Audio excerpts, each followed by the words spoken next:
आज हमारे साथ हैं अंशुल कटारिया जी, जो इवेंट मैनेजमेंट में काफ़ी समय से एक्टिव हैं। हम लोग क्यों एक इवेंट कंपनी के नेम से पहचाने जाते हैं? जितना हार्डवर्क इस इंडस्ट्री में है, बहुत पैसे एक इवेंट वाला बचाता है। अगर आपको ग्रो करना है तो अपने पेमेंट टर्म्स क्लियरली करके चलो। मैंने 11 साल पहले स्टार्ट किया था। पहले और अब में कितना कंपटीशन है? आपकी कमिटमेंट सॉलिड है तो मुझे लगता है कंपटीशन तो कुछ है ही नहीं। मेरी मदर का डे 1 से बहुत सपोर्ट रहा है। शायद अगर हम लोग आपकी बात ना मानते तो हमारा ये इवेंट हिट ना हो। इस फील्ड के अंदर स्किल ज़्यादा मायने रखते हैं या डिग्री? डिग्री सिर्फ नाम के लिए है। टेक्नोलॉजी से कितना चेंज आया है इवेंट कंपनीज में? टेक्नोलॉजी बहुत अच्छी हो चुकी है। आपके घर सुख हो दुख हो डोल तो बजेगा। अगर हैप्पीनेस है ना तो सपने आप आ जाएंगे। अच्छा अंशुल, एक मूवी आई थी बैंड बाजा बारात, वो एक्चुअल में रिलेट करती है ओरिजिनल उससे?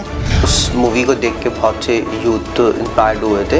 आज ये हर यूथ इस फील्ड में आना चाहता है। हम लोग हर एक चीज़ कस्टमाइज करते हैं। अंशुल, क्या इस फील्ड में आने के लिए कुछ मनी इन्वेस्टमेंट की ज़रूरत होती है? मनी से पहले आप कितने क्रिएटिव हो ना, आप कितना पेन ले सकते हो, और जो नेचर काम करती है वो आई थिंक कोई भी नहीं काम करता। आप इंस्टाग्राम ओपन कर लो, कोई कंपनी देख लो, सबको ग्लैमर दिखता है। और हम लोग इवेंट्स का सारा कंप्लीट शूट भी करते हैं। जी, आपका एक्सपीरियंस बैठक के साथ कैसा रहा? मैं तो बहुत इंस्पायर्ड हुआ इन सब चीज़ों से कि ये अपने यूथ को मोटिवेट कर रहे हैं और मतलब उन लोगों को लेकर आ रहे हैं अपने प्लेटफॉर्म पे कि जिन लोगों ने एक्चुअल में हार्डवर्क किया है।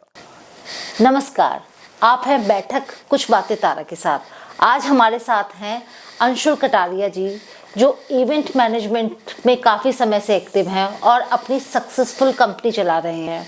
उनका एक्सपीरियंस, उनका सफ़र और इंडस्ट्री को देखने का नज़रिया आज हम सबके लिए काफ़ी इंस्पायरिंग होने वाला है। अंशुल जी, आपका बहुत बहुत स्वागत है हमारे शो। अंशुल जी, कुछ आप अपने बारे में बताइए, अपने परिवार के बारे में। कहाँ पैदा हुए, परिवार में कौन कौन है? मैं करनाल में मेरा बर्थ हुआ है और मेरी फैमिली में मेरे फादर, मदर एंड मेरा ब्रदर, सिस्टर, और मेरी फैमिली में वाइफ, मेरा बेबी। और मैं करनाल में मैंने अपना जो बॉर्न मेरा हुआ वो Saini colony model town. Okay. और अगर मैं बात करूं तो लाइफ में बहुत सारे चैलेंजेस देखे। और करनाल में जब हम लोगों ने चीज़ों को देखा तो दिल था कि बाहर मूव ऑन कर जाएं। ठीक है कि करनाल मतलब सिटी बहुत स्मॉल है, बट मैं ये बोलूँगा जो मुझे करनाल ने दिया है वो शायद मैं आउट ऑफ करनाल जाके कहीं भी अचीव नहीं कर सकता। एजुकेशन कहाँ से थी अंशुल आपकी? मेरी एजुकेशन प्रताप से थी। अच्छा। और बट मेरा डे 1 से एजुकेशन में इतना ज़्यादा इंटरेस्ट नहीं था। अच्छा। मैं हमेशा बिलीव करता था प्रैक्टिकली में कि मुझे नई नई चीज़ों का एक्सपीरियंस लेने का शौक़ था। जैसे मैं अपने फादर के साथ बिज़नेस में था। मेरे फादर स्क्रैप का बिज़नेस था तो मैंने 4 इयर्स उनके साथ बिज़नेस किया, बट मेरा कप ऑफ टी वो नहीं था। तो फिर मैंने अपना एक इवेंट्स का स्टार्ट किया, डेकोर का बिज़नेस, वो भी मैंने करनाल में किया स्टार्ट। फैमिली में जो फादर और मतलब फादर के साथ मदर भी वर्किंग थे या ओनली फॉर फादर? मेरी मदर मतलब होम मेकर हैं, और बट मेरी मदर का डे 1 से बहुत सपोर्ट रहा है हर एक चीज़ के अंदर कि अगर मुझे बिज़नेस करना है या मुझे स्टडीज़ करनी है तो उनका हमेशा से डे 1 से मतलब हमें सपोर्ट रहा है। कितने ब्रदर सिस्टर्स हैं आप? मेरा एक बड़ा ब्रदर है। वो गुड़गांव में है। अच्छा, वो क्या करते हैं? उनका मॉड्यूलर किचन्स का काम है छतरपुर में। ओके। उनके आउटलेट्स हैं। ओके। और मेरी सिस्टर हैं, वो टीचर हैं, पटियाला में मैरिड हैं। और मेरी वाइफ है, वो आईटी में है। ओके। वर्किंग है आपकी wife? Work from home. Work from. अच्छा अंशुल, हमने आपके जितना रिसर्च किया आपके बारे में, आपकी आई थिंक सेकंड मैरिज है? यस, मेरी सेकंड मैरिज है। मैं इतना बोलूँगा कि लोग अपनी चीज़ों से डरते हैं कि हमारे साथ कुछ ऐसा हो गया तो अब तो हम ख़त्म हो जाएंगे।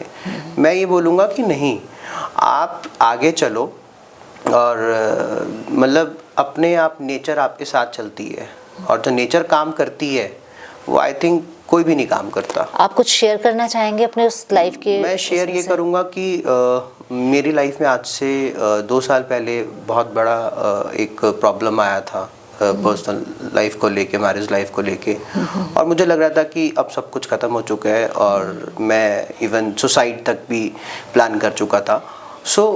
फिर मैं किसी ने मुझे बताया कि आप गुरुजी के मंदिर जाओ और वहाँ लंगर कर आओ, लंगर खा कर आओ।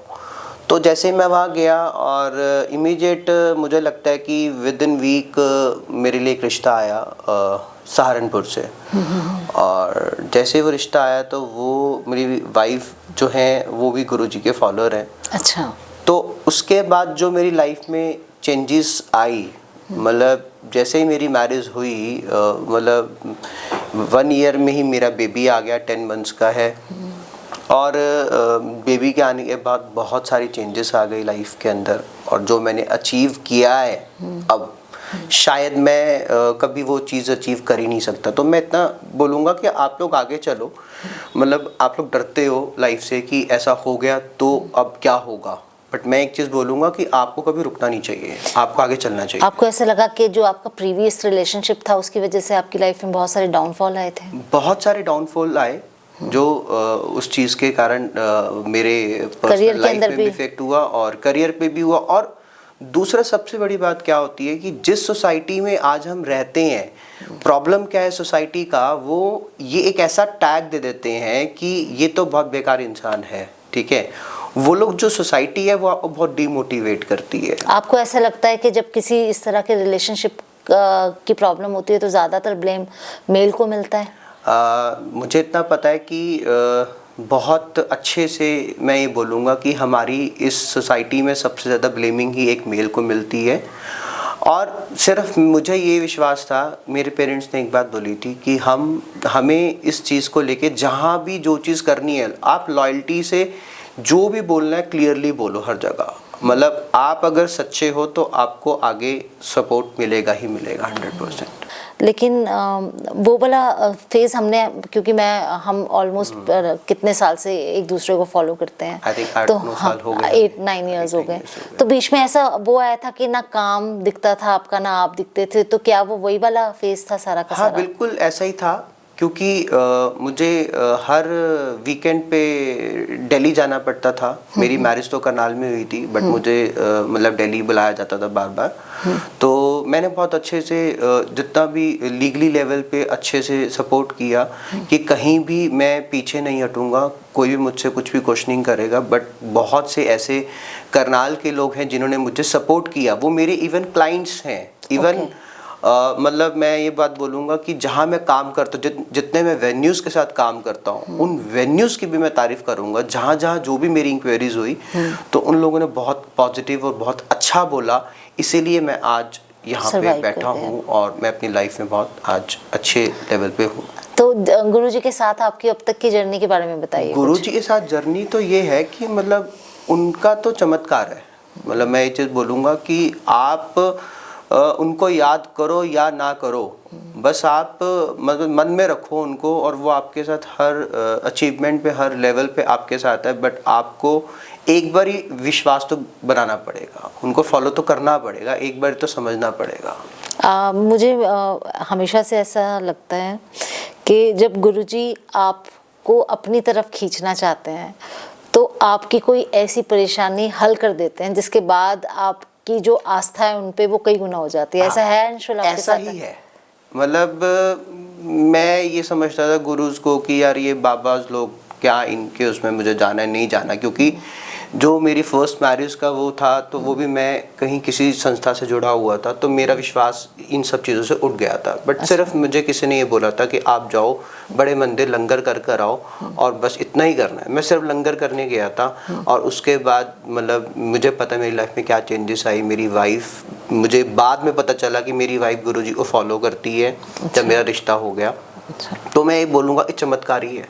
अब आते हैं अंशुल कुछ बिजनेस की तरफ। आपने कि आपने इस फील्ड को क्यों चूज किया था, जबकि आपकी फैमिली बिजनेस अलग था, फैमिली के अंदर कोई बैकग्राउंड नहीं था, इस फील्ड में आने का क्या कारण था आपका? सबसे बड़ी बात ये थी कि मैं बचपन से मेरा स्टडीज़ में बहुत ज़्यादा इंटरेस्ट नहीं रहता था कि मुझे स्टडीज़ करके डिग्रीज़ लेके बहुत बड़ा कोई जॉब करनी है या मुझे ऑफिसर बनना है, ऐसा कुछ नहीं था। मैं स्टडीज़ को प्रायोरिटीज़ देता ही नहीं था बिल्कुल भी। तो मेरी फैमिली बहुत परेशान रहती थी कि यार तू कुछ नहीं करेगा ज़िंदगी में। और फिर मुझे क्या था, मैंने अपने डैड के बिज़नेस को ज्वाइन किया। स्क्रैप का बिज़नेस है उनका, 4 इयर्स मैंने ज्वाइन किया। और वहाँ भी ना, वो भी मेरा कप ऑफ टी था नहीं, ठीक है। अच्छा। तो मैं बचपन से ही मेरे माइंड में क्या रहता था कि अगर मेरे घर पे एक रूम था तो मैं उसको डेकोर करता रहता था। अगर मेरी कार थी पापा की तो उसको डेकोर कर देना, मैंने कभी स्कूटर को डेकोर कर देना। तो मेरा बचपन से इस चीज़ के अंदर इंटरेस्ट था कि मैं कुछ नया करना चाहता हूँ और मैं एक्सपीरियंस देना चाहता हूँ किसी को। तो इसीलिए मैं इस बिज़नेस में आया। अंशुल, जब आप इस फील्ड के अंदर आए थे तब में और आज में इवेंट की पूरी एक फील्ड के अंदर कितना डिफरेंस आया है? जब मैं इस फील्ड में आया था, बेसिकली मैं दिल्ली चला गया था फॉर 7 मंथ्स। मेरे कोई रिलेटिव्स थे वहाँ, मैंने आर्टिस्ट मैनेजमेंट का उनसे एक्सपीरियंस लिया था। ओके। ये आर्टिस्ट मैनेजमेंट क्या होता है? आर्टिस्ट मैनेजमेंट आप देखते होंगे कि लाइव कॉन्सर्ट्स होते हैं, या हम आज वेडिंग्स में देखते हैं कि कुछ सेलिब्रिटीज़ आ रहे हैं, या लाइव एंटरटेनमेंट बैंड्स, एंकर्स, ठीक है। और मतलब मैं दिल्ली गया था, बट मुझे ऐसा लग रहा था कि क्यों ना मैं ये एक्सपीरियंस अपने करनाल को दूँ। तो मैं जब करनाल आया ना, मैंने अपना मेरी मदर ने मुझे बहुत सपोर्ट किया। मैंने अपना घर से स्टार्ट किया, घर से सैनिक कॉलोनी से अपना ऑफिस, और वहीं पर एक छोटा सा प्रोडक्शन हाउस बनाया, बहुत छोटा सा। मुझे आज भी याद है कि मेरा फर्स्ट इवेंट था नर्सरी विलेज में हेलोइन थीम का। तो मतलब मैंने खुद ड्रम्स को, टायर्स को पेंट करके, थर्माकोल की कटिंग करके उस इवेंट को डिलीवर करा था। और मतलब उस टाइम पे ऐसा था कि आपके पास ना पिंटरेस्ट होता था, ना आपके पास कुछ ऐसा इंस्टाग्राम होता था। आपको सिर्फ गूगल थोड़ा बहुत हेल्प करता था कि उसके बाद आपको सब कुछ खुद करना है। टोटल क्रिएटिविटी अपनी होती थी। टोटल क्रिएटिविटी अपनी होती थी। और चैलेंजेस ऐसे होते थे कि आपको ये काम कभी सिंगल हैंड नहीं होता, ये टीम के साथ काम होता है। तो दिल्ली में बहुत से वेंडर्स होते थे, बट हमारे करनाल में वेंडर्स नहीं थे। अंशुल जी, हमारे दर्शक आपसे ये जानना चाहेंगे कि जब आप अपने इस प्रोजेक्ट को लेके क्लाइंट के पास गए तो पहला एक्सपीरियंस आपका कैसा था? जब आपने बताया कि आपकी इवेंट कंपनी है तो कैसा रिस्पांस मिला 11 इयर्स बैक? मुझे ऐसा रिस्पांस मिला कि वो मेरे पे हंस रहे थे कि जो काम आप हमें बता रहे हो, ये तो हम एक टेंट वाले को कॉल करके, डीजे वाले को कॉल करके काम कर लेंगे। अच्छा। तो मैं बहुत डीमोटिवेट हुआ था कि मैं करनाल में आ गया और यहाँ पर तो लोग मजाक बनाते हैं। तो उसके बाद मैंने उनको मतलब ये बोला कि सर एक काम करते हैं, आप मुझे कुछ भी पे मत करो, आप पहले एक बार मेरे साथ एक्सपीरियंस करो। तो मैंने उनको अपना एक एक्सपीरियंस दिया, एक थीम क्रिएट करके दी मैंने उनको, और जो एक्सपीरियंस उनको मिला वो बहुत अच्छा एक्सपीरियंस मिला। उनका एक फीडबैक था बाद में कि मुझे 10 लोगों को कॉल करनी नहीं पड़ी। अच्छा। जो आपका एक्सपीरियंस था और जो आपने हमें एक्सपीरियंस करवाया, ठीक है, उससे हमें ये मज़ा आया कि हमें हर एक चीज़ को टाइम टू टाइम हमें हर एक चीज़ मिली और हर एक चीज़ को हमने एंजॉय किया। ओके। अंशुल, आपको पहला जब आपने अपनी कंपनी लॉन्च की थी, आई थिंक आपकी कंपनी का नाम RO events, republic of entertainment, RO events ji. तो जब आपने अपनी कंपनी लॉन्च की थी उसके कितने दिन बाद आपको पहला इवेंट मिला था? मैंने अपनी कंपनी लॉन्च 7 मंथ्स पहले ही कर दी थी और मुझे फर्स्ट इवेंट मिला था अराउंड 8 मंथ के बाद। अच्छा। और वो ऐसा एक्सपीरियंस था कि मुझे न्यू ईयर के लिए एक एंकर बुक की मैंने करनाल के लिए, और मुझे पता है कि मैंने बहुत कुछ फेस किया उस इवेंट में। जब मैं उन एंकर को चंडीगढ़ से खुद यहाँ से कार लेके लेने गया और फिर जब यहाँ लेकर आया एंकर को, और यहाँ पर उस टाइम पे आप समझो कि बट ऑब्वियसली लोगों को बहुत ज़्यादा एंकर के बारे में नहीं पता होता था कि एंकर क्या करती है क्या नहीं करती। अच्छा। और फिर उस टाइम पे वो सारा इवेंट को हमने 4 से 5 घंटे मैनेज किया, और फिर मैं उस एंकर को दोबारा चंडीगढ़ छोड़ने गया, और फिर नेक्स्ट डे मतलब मुझे कॉल आती है क्लाइंट की कि शायद अगर हम लोग आपकी बात ना मानते तो हमारा ये इवेंट हिट ना होता। तो वो मेरा पहला इवेंट था। ओके। अगर हम देखते हैं कि इवेंट के अंदर सबके अपने अपने बजट होते हैं, तो क्लाइंट के साथ ये बजट मैनेजमेंट कैसे मैनेज करते हैं? देखो, मैं एक बात बोलूँगा कि आप किसी भी काम को ले लो, और अगर मैं अपने काम की बात करूँ तो आप जब भी किसी क्लाइंट के पास जाते हो तो क्लाइंट आपको कंपेयर करता है लोकल टेंट वालों के साथ, अगर मैं अपने इवेंट्स की बात करूं। और हर एक क्लाइंट ये चाहता है कि मेरा काम बिल्कुल ऐसा फ्री ऑफ कॉस्ट हो जाए कि जिसमें मुझे कुछ स्पेंड ही ना करना पड़े। तो मैंने लोगों को एक बहुत अच्छे वे में लोगों को समझाया। मैंने हमेशा कोई भी काम किया है ना इवेंट में, तो उनको बहुत ट्रांसपेरेंसी के साथ की है और हर चीज़ की मैनेजमेंट की लिस्ट बना के दी है। और मुझे आज भी याद है, यहीं से हमारे ज्वेलर्स हैं, उनका हमने इवेंट किया, हमने उनके साथ बहुत क्लियरली बात की कि सर हम लोग एक काम करते हैं, क्योंकि जब 10 साल पहले 11 साल पहले तो यहाँ किसी को नॉलेज ही नहीं थी।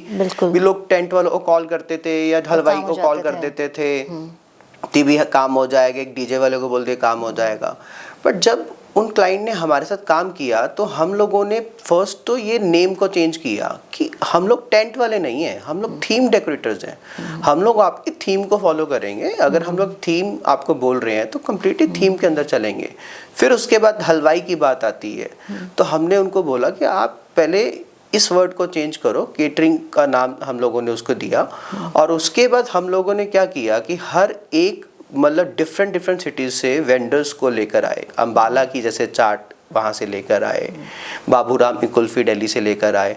इस तरीके से हम लोगों ने डिफरेंट सिटीज़ से बेसिकली स्पेशलाइजेशन आपने किया। देखो, जब तक आप किसी क्लाइंट को डिफरेंट दे नहीं सकते, आप एक्सपेक्ट भी नहीं कर सकते कि वो आपको पे करे। तो हम लोगों ने हमेशा डिफरेंट एक्सपीरियंस दिया क्लाइंट को, और हम लोगों ने एक चीज़ों को प्रूव किया कि भी हम लोग क्यों एक इवेंट कंपनी के नेम से पहचाने जाते हैं। तो इस तरीके से हम लोगों ने अपनी चीज़ों को स्टार्ट किया, और लोगों को ऐसा लगा कि वन स्टॉप शॉप है कि हम लोगों को सिर्फ एक ही पर्सन को कनेक्ट करना है और हमारा सारा काम डिलीवर हो गया। अंशुल, आने वाले यूथ को जितनी चमक दमक इवेंट कंपनीज में नज़र आती है, क्या उतनी चमक दमक और पैसा है इवेंट कंपनीज में? जितना अगर मैं आज की बात करूँ तो 90% यूथ को ये लगता है कि हमें इसी ट्रेड में आना है, इवेंट्स में आना है। क्योंकि क्या होता है ना, यहाँ पर आपको ग्लैमरस दिखता है फ्रंट पे। आप इंस्टाग्राम ओपन कर लो, कोई कंपनी देख लो, सबको ग्लैमर दिखता है कि ये लोग बहुत ग्लैम है इस इवेंट में। बट मैं एक चीज़ बोलूँगा, अपना एक्सपीरियंस दूंगा कि ऐसा कुछ नहीं है। जितना हार्डवर्क इस इंडस्ट्री में है, उतना हार्डवर्क किसी इंडस्ट्री में, ये सर्विस इंडस्ट्री है। अगर आप हार्डवर्क कर सकते हो ग्राउंड लेवल पे, तो आप इस इंडस्ट्री में आओ। अगर ग्राउंड लेवल की बात करें तो कितना ग्राउंड लेवल? मतलब मैं एक एक्सपीरियंस शेयर करता हूँ कि एक इवेंट डिलीवर करना था, और वहाँ पर उस टाइम पे क्या हुआ कि एक कारपेट क्लीन नहीं था और मेरी टीम जा चुकी थी। तो मुझे अभी भी याद है कि झाड़ू पड़ा था साइड में, आज से 8 साल पहले ये बात, मैंने वो झाड़ू उठा के झाड़ू मार दिया था। तो वहाँ जो क्लाइंट खड़ा हुआ था, तो वो इस पेन को वो लोग देख रहे थे कि हाँ, एक्चुअल में जो कमिटमेंट्स थी वो मैटर नहीं करता कि उस टाइम पे टीम है या नहीं है, आपको वो चीज़ करनी पड़ेगी। अगर मैं बात करूँ रिसेंटली एक्सपीरियंस की बात करूँ, तो मेरी वाइफ प्रेग्नेंट थी और मेरा एक इवेंट था नूर महल में, और हॉस्पिटल में जैसे गए तो डॉक्टर बोले कि इनको अभी इमीडिएट हमें करना पड़ेगा ऑपरेशन। तो मतलब, और मैं उस टाइम पे क्लाइंट के साथ था, उनका इवेंट डिलीवर होना था और क्लाइंट से पेमेंट लेनी थी मुझे। उधर मेरी वाइफ कह रही थी जब तक आप नहीं आओगे तब तक मैं नहीं करवाऊंगी, और डॉक्टर का ये कहना था कि ये तो होगा। तो आप समझो कि मतलब मेरे लिए दोनों चीज़ें ज़रूरी थी। मैंने दोनों चीज़ों को मतलब मैंने मैनेज किया उस टाइम पे। मैंने अपना एक कैमरा ऑन किया और उसके साथ लाइवली उसका वहाँ ऑपरेशन सब कुछ चल रहा था और उधर से मैंने वो इवेंट डिलीवर किया। तो इतने लेवल तक जाके चीज़ों को डिलीवर करना पड़ता है और आपके घर सुख हो दुख हो ढोल तो बजेगा।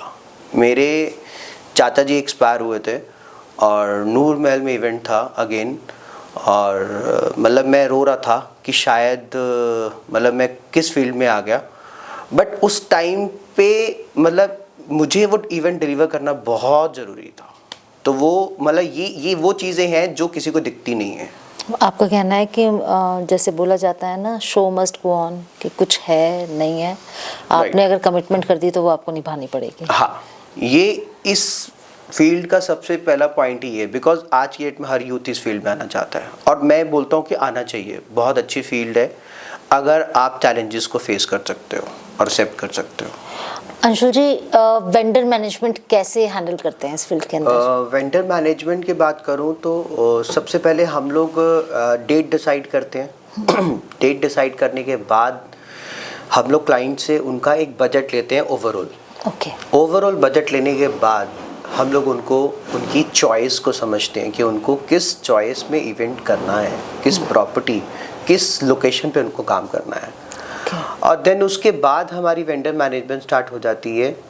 सबसे पहले आ जाता है आपका बजट मैनेजमेंट आ जाता है, उसके बाद वेन्यू आ जाता है, देन फिर उसके बाद वेन्यू के बाद आ जाता है आपका वेंडर्स का। सबसे बड़ी प्रॉब्लम क्या है, सबसे बड़ी दिक्कत क्या आती है कि लोगों को ये लगता है कि इवेंट वाला है तो ये बहुत ज़्यादा फीस चार्ज कर लेगा, अपनी कमीशंस रखेगा। नहीं, मैं ये बोलता हूँ कि आपके कुछ पैसे नहीं, बहुत पैसे एक इवेंट वाला बचाता है अगर आप बात करो बजट मैनेजमेंट की। बिकॉज क्या होता है ना कि आपकी वो फील्ड नहीं है, आप एक वेन्यू बुक करना जाते हो, बहुत से ऐसे पॉइंटर्स हैं जो आप मिस कर देते हो, ठीक है, और बाद में वो हिडन कॉस्टिंग बाहर निकल कर आती है। तो इसीलिए हम लोग फिर उसके बाद हम वेंडर मैनेजमेंट स्टार्ट करते हैं। आपका डेकोर का काम आ जाता है, आपका एंटरटेनमेंट पार्ट आ जाता है, मेकअप आर्टिस्ट आ जाते हैं, आपके लॉजिस्टिक पार्ट आ जाता है, हॉस्पिटैलिटी पार्ट आ जाता है, RSVP पार्ट आ जाता है, फिर आपके रिटर्न गिफ्ट्स आ जाते हैं। ऐसे बहुत सी चीज़ें हैं जो एक इवेंट कंपनी आपको मैनेज करके देती है और उसकी एक फ़ीस चार्ज करती है। ओके। तो आपका कहना ये है कि अगर कोई भी फैमिली इवेंट कंपनी को हायर करता है तो उनके बजट कम हो जाते हैं, पैसा कम लगता है, आपको ऐसा लगता है, लेकिन आम आदमी को तो ऐसा नहीं लगता। उन्हें तो हमेशा से ये लगता है कि अगर हमने किसी भी कंपनी को हायर किया तो हमें ज़्यादा पे करना पड़ेगा। मैं आपको एक एग्जांपल देता हूँ कि आपने एक डेकोर करवानी है और आप किसी भी एक वेंडर के पास जाते हो, उसने बोला 4 लाख रुपए में चार्ज करूँगा। आपको एक्सपीरियंस ही नहीं है, नॉलेज ही नहीं है, क्या वो काम 4 लाख का मिल रहा है आपको? इवेंट कंपनी आपको एक्सपीरियंस देती है कि ये काम 2 लाख का है या 2.5 लाख का है, वो नेगोशिएट करता है बिकॉज उनको एक्सपीरियंस है, ठीक है। और ऐसे ही करके आप समझो आज की डेट के अंदर बहुत से वेंडर्स इस तरीके से काम कर रहे हैं कि आजकल जो इंस्टाग्राम का जो एक स्टार्ट हुआ है, मैं बोलूँगा कि इतना फेक स्टार्ट हो चुका है इंस्टाग्राम के ऊपर आज की डेट के अंदर कि लोग दिखा कुछ रहे हैं और डिलीवर कुछ कर रहे हैं। इसीलिए एक अच्छी इवेंट कंपनी जब आप हायर करते हो, वो आपको अपना एक्सपीरियंस देते हैं कि आपको किस तरीके के वेंडर्स को चूज़ करना चाहिए, क्या काम आपको मिलने वाला है। बिकॉज आज की डेट के अंदर पिंटरेस्ट पे हर एक चीज़ अवेलेबल है। किसी के लिए प्रेजेंटेशंस क्रिएट करनी कोई बहुत बड़ा चैलेंज नहीं है, ठीक है। आप जिस पर्सन को बुक कर रहे हो, क्या आपने उसकी चीज़ों को विजिट किया है, क्या आपने उसका एक्सपीरियंस लिया है? आप बिना एक्सपीरियंस के उनको पे करते हो। और ऐसे बहुत से एक्सपीरियंसेस मतलब हम लोग दे सकते हैं आपको कि लोग एडवांस दे देते हैं और उसके बाद जब उनसे फाइनल प्रेजेंटेशंस मांगते हैं, कमिटमेंट्स मांगते हैं, वो उनको डिलीवर नहीं होता। और इसीलिए मैं बात बोलूँगा कि एक जेन्युइन इवेंट कंपनी को हायर करना चाहिए, बट उसको भी आप ये देखो कि उसने कितने प्रोजेक्ट्स डिलीवर किए हैं। फिजिकली आप जाकर चेक कर सकते हो। आपको एक इवेंट वाला हर एक चीज़ प्रैक्टिकली करवाता है। जैसे अगर अभी हमने एक रिसेंटली दिल्ली में एक वेडिंग की, तो हमने इवन चाट वाला भी बुक करना था, तो चाट वाले की भी हमने सैंपल्स बनवा के उनको टेस्ट करवाए हैं, तो जाके उनको बुकिंग की है हम लोगों ने। सबको लगता है कि इवेंट वाले की कमीशंस होती है, ठीक है, हर बंदा अर्निंग के लिए बैठा है, बट अगर आपको कोई चीज़ 5 लाख की मिल रही है और इवेंट वाले तो 4 लाख की मिल रही है, उसकी उसमें अगर उसका कमीशन है भी तो कोई प्रॉब्लम नहीं है, आप उसकी रिस्पॉन्सिबिलिटी तो वो खुद ले रहा है ना। और दूसरा के बेनिफिट तो आप तक जा ही रहा है ना, आम लोगों तक। But obviously right. Anshul ji, आज तक आपको जितना एक्सपीरियंस इस फील्ड के अंदर हो गया, सबसे वर्स्ट एक्सपीरियंस किसी फैमिली के साथ? सबसे वर्स्ट एक्सपीरियंस की बात करूं तो मतलब 2 चीज़ें हैं कि एक चीज़ तो ये है कि जब हमने ये काम स्टार्ट किया था तो हमें लगता था कि इजीली लोग पैसे दे देंगे, जो भी हमारी डील बुक होती थी। तो मुझे आज भी याद है, मतलब मैं नेम नहीं मेंशन करूँगा, काम डिलीवर हो गया, सब कुछ हो गया, नेक्स्ट डे हमें हमारी अमाउंट जो 50% बैलेंस था वो नहीं मिला। और रीजंस कुछ नहीं होते, रीज़न सिर्फ यही होता है कि बाद में सिर्फ आपके मिस्टेक से निकलते, बट वो चीज़ें नहीं होती। तो ये एक फर्स्ट एक्सपीरियंस था। तो पेमेंट वो डिलीवर ही नहीं हुई, 50%? वो पेमेंट डिलीवर नहीं हुई। तो मैं ये बोलूँगा कि अब हम लोग जितना भी वर्क करते हैं तो अपना कम्प्लीटली कॉन्ट्रैक्ट सिस्टम पे करते हैं। और हम लोग इवेंट्स का सारा कंप्लीट शूट भी करते हैं, बिकॉज बाद में कोई अगर कंप्लेंट करता भी तो आप उसको शो कर सकते हैं। और हम लोग अपने पेमेंट टर्म्स पे काम करते हैं। और हम लोग कम्प्लीटली जीएसटी के साथ काम करते हैं कि ऐसा कुछ नहीं है, हम सारे लीगली बहुत अच्छे तरीके से, ट्रांसपेरेंसी तरीके से काम करते हैं। बट एक तरीका है काम करने का, मतलब अभी भी आज की डेट में बहुत से लोग ऐसे हैं जो लोग पैसे ही नहीं लेते, ठीक है सर आ जाएगी, पैसे ले लेंगे, कर लेंगे। मैं उनको ये बहुत बोलूँगा कि आप गलत कर रहे हो, ठीक है। अगर आपको ग्रो करना है तो अपने पेमेंट टर्म्स क्लियरली करके चलो, आपको अपने काम पे कॉन्फिडेंस होना चाहिए। अब तक आपकी लाइफ में जितने भी उतार चढ़ाव आए, उसमें से आपका सबसे ज़्यादा सक्सेसफुल मोमेंट कौन सा रहा? मेरा सक्सेसफुल मोमेंट ये था कि एक बिल्डर हैं दिल्ली के, उनका हम लोगों ने एक इवेंट डिलीवर करना था। उनके यहाँ पे 2000 लोगों ने आना था, प्रॉपर्टी का लॉन्चिंग थी और वो कुरुक्षेत्र में थी, फ्लावर सिटी के नेम से। वहाँ पे एक तो जब इवेंट बुक हुआ उस टाइम पे कुछ भी रेन का नहीं शो हो रहा था और इमीडिएट रेन शो हो रही थी। तो हम लोगों ने उनके लिए वाटरप्रूफिंग एक पंडाल क्रिएट करा विद प्लेटफॉर्मिंग, और गर्मी का टाइम था और इनके लिए एसी क्रिएट करा। तो मतलब वो ऐसा सक्सेसफुल मोमेंट था कि कुरुक्षेत्र के लोग हैरान हो गए थे कि ये इवेंट कैसे डिलीवर हो गया। तो मेरे लिए वो बहुत बड़ी अचीवमेंट थी, ठीक है। आई थिंक अभी तक मुझे नहीं लगता कि करनाल में किसी ने वो इवेंट इस तरीके से, ठीक है दिल्ली बड़ी एनसीआर सिटीज़ में वो चीज़ें होती रहती हैं, बट हम लोगों ने विद इन 24 आवर्स हम लोगों ने वो इवेंट डिलीवर किया था। और बहुत तेज़ बारिश आ गई थी और वो इवेंट बहुत स्मूथली चला था। आपके नज़र में टीम वर्क या एक टीम के अंदर कौन कौन सी क्वालिटी होनी चाहिए इवेंट मैनेजमेंट में? टीम वर्क का मैं बोलूँगा तो देखो, टीम वर्क के बिना कुछ भी नहीं है। अगर बात करूँ तो लोग क्या करते हैं कि टीम नहीं रखते। वो इसलिए नहीं रखते कि वो सोचते हैं कि हम सब कुछ खुद ही कर लें, हमारे पैसे बच जाए। मैं ये बात बोलूँगा, टीम रखनी चाहिए आपको।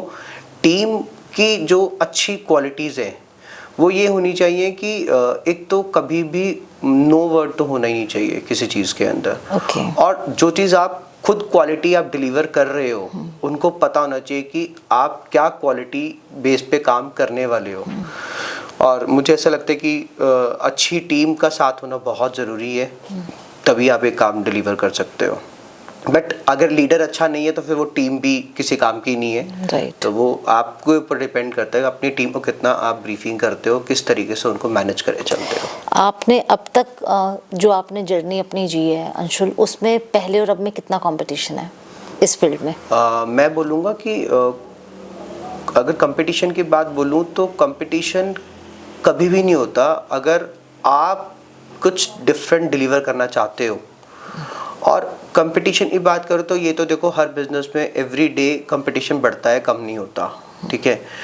आज भी मुझे लगता है कि मैंने 11 साल पहले स्टार्ट किया था, तो कोई भी करनाल में इवेंट से रिलेटेड कोई भी पर्सन नहीं था। आज अगर वो लोग होंगे मैं मानता हूँ, बट आज भी एक ही बात बोलूँगा कि कंपटीशन का मतलब ये नहीं होता कि 10 वेंडर्स और मार्केट में काम कर रहे हैं और रेट्स कम है। इस तरीके से आपकी क्वालिटीज़ क्या है वो मैटर करता है। अगर आप कुछ डिफरेंट डिलीवर कर रहे हो, आपकी क्वालिटीज़ हैं, आपकी यूएसपी है अच्छी, कि आपकी कमिटमेंट सॉलिड है, तो मुझे लगता है कंपटीशन तो कुछ है ही नहीं फिर। अंशुल, इस फील्ड के अंदर स्किल ज़्यादा मायने रखते हैं या डिग्री? डिग्री सिर्फ नाम के लिए है, स्किल्स मैटर करती हैं। क्योंकि किसी भी क्लाइंट के पास आप जब भी कुछ काम बुक करना चाहते हैं, वो आप डिग्रीज से नहीं बात करता, वो सिर्फ आप स्किल्स पे काम करता है। अगर स्किल्स अच्छी हैं तो डिग्रीज मुझे नहीं लगता मैटर करती हैं। लास्ट 11 इयर्स में टेक्नोलॉजी से कितना चेंज आया है इवेंट कंपनीज में? टेक्नोलॉजीज़ की अगर बात करूँ तो आज पहले आपको बहुत मेहनत करनी पड़ती थी अपने काम को प्रमोट करने के लिए। आज जब से डिजिटल चीज़ें आई हैं, इंस्टाग्राम आया है, तो बहुत इजी हो चुका है अपनी चीज़ों को दिखाना। और टेक्नोलॉजी की बात करूँ तो टेक्नोलॉजी बहुत अच्छी हो चुकी है। आज पहले हम लोग 10-11 साल पहले खुद प्रॉप्स खुद बनाते थे।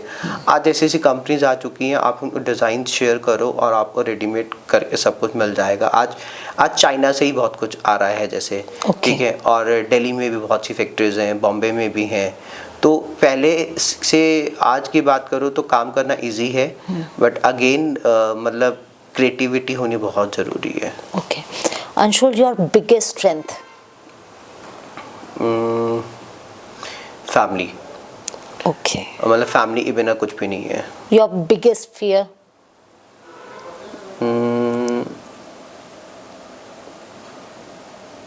बिगेस्ट फियर मुझे नहीं लगता कुछ भी है।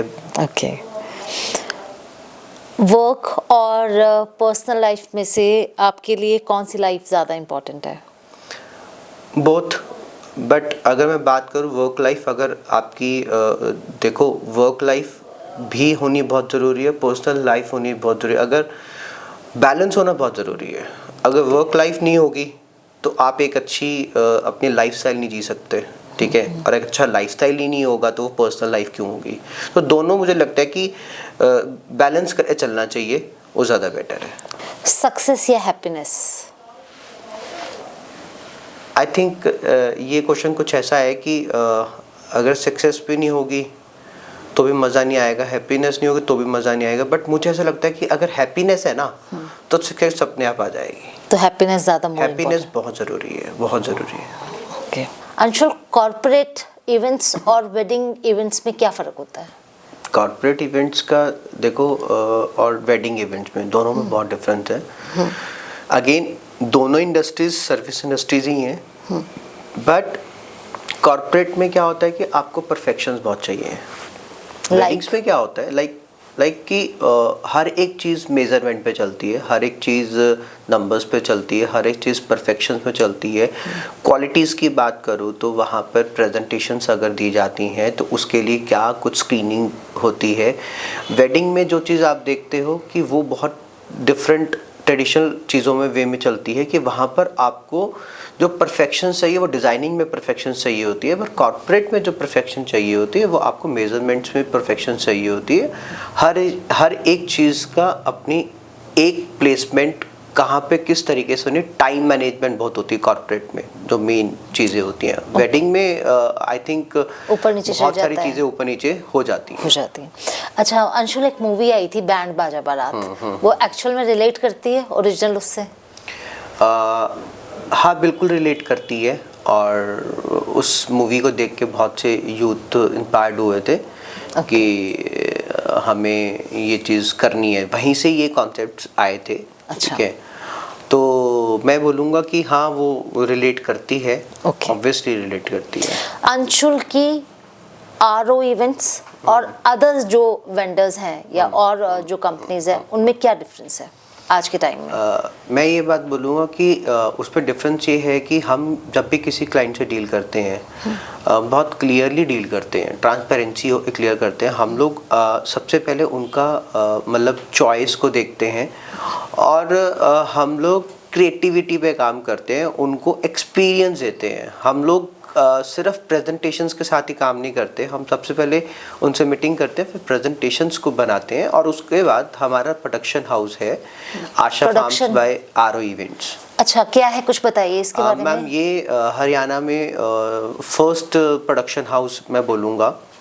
अभी तक आई थिंक करनाल में तो कहीं भी नहीं है। वहाँ पर हम लोगों ने क्या किया हुआ है, हम लोग मूड बोर्ड्स के ऊपर काम करते हैं कि हम लोग अगर कोई फैब्रिक का कलर आपको दिखा रही हैं पिक्चर्स में, आपको देखा होगा लोग पिंटरेस्ट से पिक्चर्स उठाते हैं और दिखा देते हैं। हम लोग क्लाइंट्स को बोलते हैं कि आप देखोगे कि बहुत से वेंडर्स ऐसे करते हैं कि आप उनसे चीज़ें तो हर कोई प्रेजेंटेशन बना लेता है और जब डिलीवरी का टाइम आता है कंसोल्स टूटे हुए हैं या चीज़ें ब्रेक हुई है, पेंट नहीं है। हम लोग अपने क्लाइंट्स को एक्सपीरियंस देते हैं प्रोडक्शन हाउस में कि आप फैब्रिक के कलर्स क्या रहेंगे, पिलर्स कुशंस कैसे रहेंगे, कंसोल्स किस तरीके से रहेंगे, पेंट किस तरीके से हो रहा है, ईच एंड एवरीथिंग हम डिटेलिंग उनको अपने प्रोडक्शन हाउस पे ले जाके दिखाते हैं। और सबसे बड़ी बात, हम लोग एक बहुत अच्छे प्रोफेशनल वे के साथ काम करते हैं। हमारी टीम अकाउंट मैनेजमेंट की अलग टीम है, प्रेजेंटेशंस पे अलग टीम काम कर रही है, हमारे इन हाउस कारपेंटर्स हैं, इन हाउस पेंट्स वाले हैं, इन हाउस डिज़ाइनर्स भी हैं।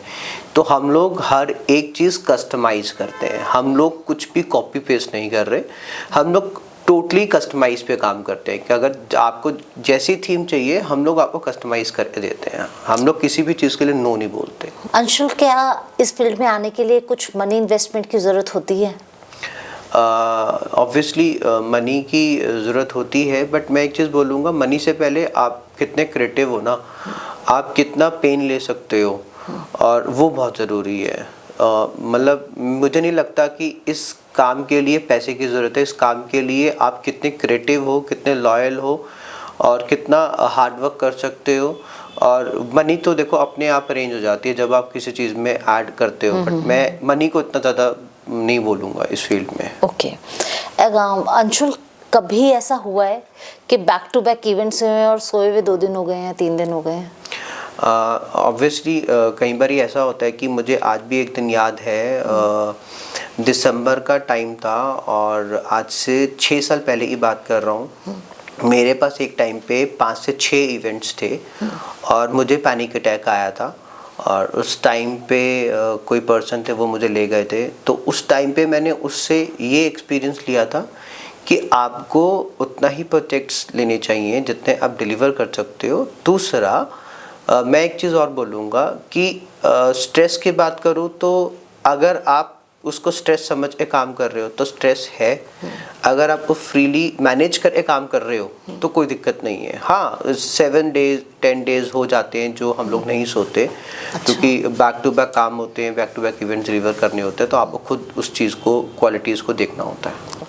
अंशुल, जब लोग बोर होते हैं तो पार्टीज में जाते हैं, और इवेंट वाले भी बताइए, अपना एक्सपीरियंस बताइए कि जब इवेंट वाले जो रोज़ पार्टी में होते हैं वो बोर होते हैं तो कहाँ जाते हैं?